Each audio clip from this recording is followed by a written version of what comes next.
2026ஆம் ஆண்டு இந்தியாவுக்கும் அமெரிக்காவுக்கும் இடையிலான உறவுல ஒரு பெரிய புயலே உருவாகியிருந்தது. யோசிச்சு பாருங்க, $200 பில்லியன் வர்த்தகம் மொத்தமும் முடங்கி போற நிலைமை. ஆனா யாருமே எதிர்பார்க்காத நேரத்துல ஒரே ஒரு ஒப்பந்தம் அந்த புயலையே அமைதிப்படுத்தியது.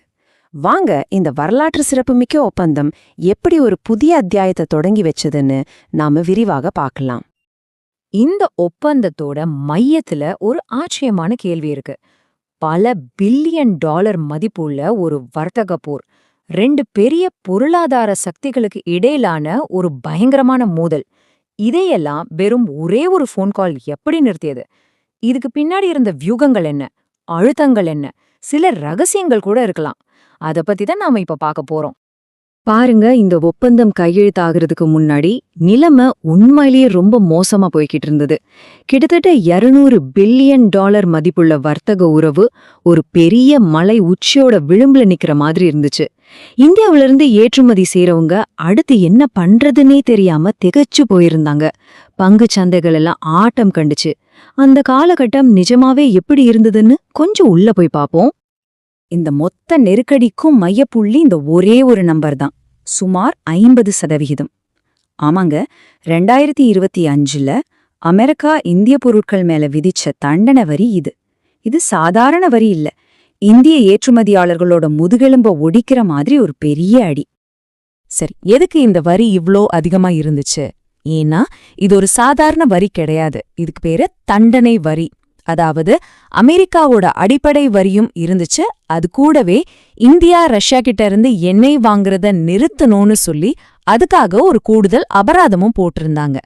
இங்கதான் வர்த்தகம் புவிசார் அரசியலோட நேரடியா பிணைக்கப்பட்டது. இந்த 50% வரியால உண்மையிலே நொறுங்கி போனது யாரு? அது நம்மளோட லட்சக்கணக்கான இந்தியர்களுக்கு வேலை கொடுக்கிற முக்கிய துறைகள் தான். ஜவுளி, நகைகள், தோல் பொருட்கள், பொறியியல் பொருட்கள்னு தொழிலாளர்களை அதிகமா நம்பியிருக்கிற துறைகள்லாம் பெரும் நஷ்டத்தை சந்திச்சுது. இதெல்லாம் இந்தியாவோட ஏற்றுமதி வருமானத்துக்கு முதுகெலும்பு மாதிரி. அதோட போட்டித்திறன் உலக சந்தையில ஒரே ராத்திரியில சரிஞ்சிடுச்சு. இப்படி ஒரு இருண்ட சூழ்நிலையில தான் ஒரு வியத்தக திருப்புமுறை ஏற்பட்டுச்சு.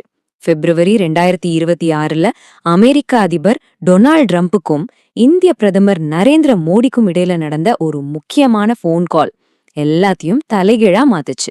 இந்த வரலாற்று சிறப்புமிக்க ஒப்பந்தம் அறிவிக்கப்பட்டது. இது பிரச்சனையில் இருந்து தீர்வு காண ஒரு மிகப்பெரிய பாய்ச்சல்னே சொல்லலாம். சரி, இந்த ஒப்பந்தத்தோட சாராம்சம் என்ன? வாங்க, இது சிம்பிளா உடைச்சு பாப்போம். இந்த ஸ்லைட் அத ரொம்ப தெளிவா சொல்லுது. பாருங்க, முன்னாடி அமெரிக்க வரிகள் கிட்டத்தட்ட 50% வரைக்கும் இருந்துச்சு. ஒப்பந்தத்துக்கு அப்புறம் அது சுமார் 18% குறைக்கப்பட்டது. பதிலுக்கு இந்தியா ரஷ்யா கிட்ட இருந்து எண்ணெய் வாங்குறது கணிசமா குறைச்சுக்கணும்னு ஒப்புக்கிட்டது. இது ஒரு நேரடியான கொடுத்து வாங்குற ஒப்பந்தம். இந்த ஒப்பந்தத்தோட முக்கிய அம்சங்கள் இதுதாங்க. அமெரிக்கா தன்னோட தண்டனை வரிகளை குறைச்சது, பதிலுக்கு இந்தியாவும் பல அமெரிக்க பொருட்கள் மேலிருந்து தன்னோட வரிகளை குறைப்பதா வாக்குறுதி கொடுத்துச்சு. ரஷ்யா கிட்ட இருந்து எரிசக்தி வாங்குறது நிறுத்துறது ஒரு முக்கியமான புவிசார் அரசியல் நகர்வு. அது மட்டும் இல்ல, எதிர்காலத்துல வர்த்தகத்தை சுலபமாக்க வரியில்லா தடைகள், அதாவது இந்த சிக்கலான விதிமுறைகள், தர கட்டுப்பாடுகள் மாதிரியான மறைமுக தடைகளையும் நீக்க 2 நாடுகளும் ஒத்துக்கிட்டாங்க. இந்த ஒப்பந்தத்தை இந்திய தொழில்துறையினர் பெரிய அளவுல வரவேற்றாங்க. பிரபல தொழிலதிபர் குமார் மங்கலம் பிர்லா சொன்னது போல, இது 2 நாட்டு உறவுகளையும் வலுப்படுத்துறது மட்டுமில்ல, மேக் இன் இந்தியா திட்டத்துக்கு ஒரு பெரிய ஊக்கத்தை கொடுத்து புது புது உற்பத்தி வாய்ப்புகளை உருவாக்கணும் பரவல நம்புனாங்க. இந்த ஒப்பந்தம் அழிவிக்கப்பட்ட அடுத்த நிமிஷமே அதோட தாக்கம் பொருளாதாரத்துல எதிரொலிக்க ஆரம்பிச்சிடுச்சு. வெறும் பேப்பர்ல இருந்த ஒரு ஒப்பந்தம் நிஜமாவே சந்தைகள்லயும் பண மதிப்புலயும் பெரிய அலைகளை உருவாக்குச்சு. அந்த உடனடி விளைவுகள் என்னென்ன இப்ப பார்க்கலாம். முதல்ல இந்திய பங்குச்சந்தை. ஒப்பந்தம் அறிவிக்கப்பட்ட ஒரே நாள்ல நிஃப்டி 50 குறியீடு 3% மேல போச்சு. இது பல வருஷங்கள்ல இல்லாத ஒரு நாள் எழுச்சி. முதலீட்டாளர்கள் இந்த ஒப்பந்தம் மேல எவ்வளவு நம்பிக்கை வச்சிருந்தாங்கன்னு இது தெளிவா காட்டுச்சு. 2வதா இந்திய ரூபாயோட மதிப்பு. ரொம்ப பலவீனமா இருந்த இந்திய ரூபாய் அமெரிக்க டாலருக்கு எதிரா 1% அதிகமா வலுவடைஞ்சது. இது இந்திய பொருளாதாரம் மேல சர்வதேச முதலீட்டாளர்களுக்கு நம்பிக்கை திரும்பி வந்துடுச்சுங்கிறதுக்கான ஒரு தெளிவான அறிகுறி. ஆனா இந்த ஒப்பந்தம் வெறும் பொருளாதார சம்பந்தப்பட்டது மட்டும் இல்ல. சந்தைகளை அசைச்ச இந்த ஒப்பந்தம் உலக வர்த்தக வரைபடத்தையே மாத்தி வரையக்கூடிய ஒரு சக்தி வாய்ந்த புவிசார் அரசியல் நகர்வு. இதோட மூலப்போக தாக்கங்கள் ரொம்ப ஆழமானது.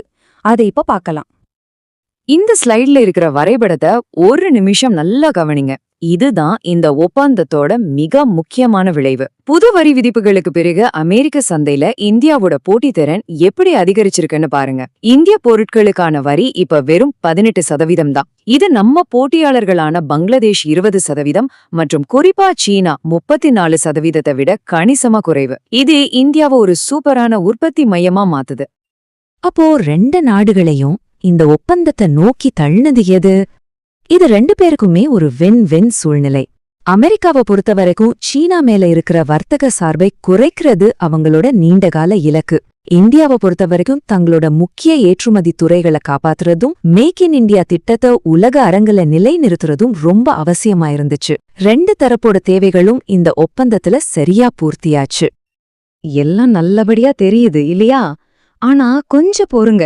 இந்த ஒப்பந்தத்தோட பளபளப்பான மேற்பரப்புக்கு கீழே சில சிக்கல்களும் பதிலில்லாத கேள்விகளும் ஒளிஞ்சிருக்கு. இது பார்வையில தெரியற அளவுக்கு அவ்ளோ எளிமையானது இல்ல. இப்போ அந்த ஆபத்தான பகுதிகளை பத்தி கொஞ்சம் பாப்போம். இதுல இருக்கிற மிகப்பெரிய கேள்விக்குறி, இந்த ஒப்பந்தத்தோட முழுமையான சட்டப்பூர்வ உரை இன்னும் வெளியிடப்படல. இது எதிர்காலத்துல சட்ட சிக்கல்களை உருவாக்கலாம். எரிசக்தி சம்பந்தமா இந்தியா கொடுத்த வாக்குறுதிகள் எந்த அளவுக்கு உறுதியானவே இன்னும் தெளிவா இல்ல. ரொம்ப முக்கியமா விவசாயம் மாதிரி கோடிக்கணக்கான மக்களோட வாழ்வாதாரமா இருக்கிற துறைகள்ல இதோட தாக்கம் எப்படி இருக்குன்னு ஒரு பெரிய மர்மமாவே இருக்கு. இந்த பதில் இல்லாத கேள்விகள் தான் இந்த ஒப்பந்தத்தோட உண்மையான சோதனையா இருக்க போகுது. இறுதியா இந்த ஒப்பந்தத்தோட நீண்டகால முக்கியத்துவம் பத்தி ஒரு கேள்வியோட உங்களை விட்டு செல்கிறேன். இது 2 பெரிய ஜனநாயக நாடுகளுக்கு இடையிலான ஒரு உண்மையான ஆழமான மூலப்பொராய கூட்டாண்மையோட தொடக்கமா, இல்ல மாறிக்கிட்டே இருக்கிற அந்த உலக பொருளாதார சதுரங்க ஆட்டத்துல இது வெறும் ஒரு தற்காலிக போர் நிறுத்தம் மட்டும்தானா? உங்க கருத்து என்ன? காலம் மட்டுமே இதுக்கான உண்மையான பதில சொல்லும்.